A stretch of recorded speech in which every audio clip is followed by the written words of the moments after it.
La même tête, Vincent Cassel moqué par Marion Cotillard. Vincent Cassel et Marion Cotillard sont tous deux à l'affiche du nouveau film Astérix, l'Empire du Milieu.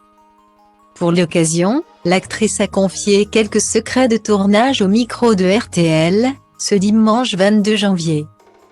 Astérix et Obélix, l'Empire du Milieu s'annonce déjà comme une des grosses sorties de ce début d'année. Avec 70 millions € de budget et un casting 5 étoiles, cette super production française réalisée par Guillaume Canet est très attendue dans les salles obscures. Pour cette nouvelle version, Guillaume Canet a revêtu le costume d'Astérix, Gilles Lellouche celui d'Obélix. Marion Cotillard est Cléopâtre, et Vincent Cassel incarne Jules César.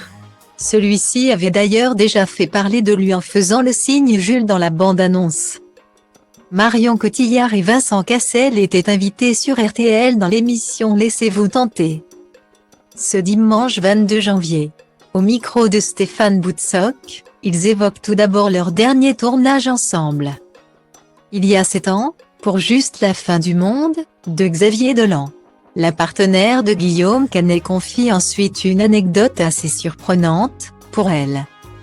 Vincent Cassel est le sosie de Jules César, dans les boulevards de René Goscinny.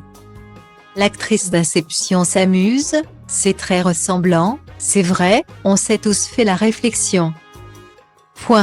La première fois qu'on l'a vu, Vincent Cassel, sur le plateau, on s'est dit qu'il avait vraiment la même tête que le gars de la BD. Ajoute-t-elle en riant.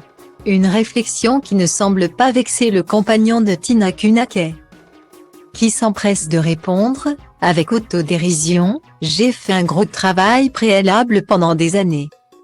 Je voyais le truc arriver, je me suis dit là je vais me péter le nez, je vais commencer à me laisser les cheveux un peu plus gris.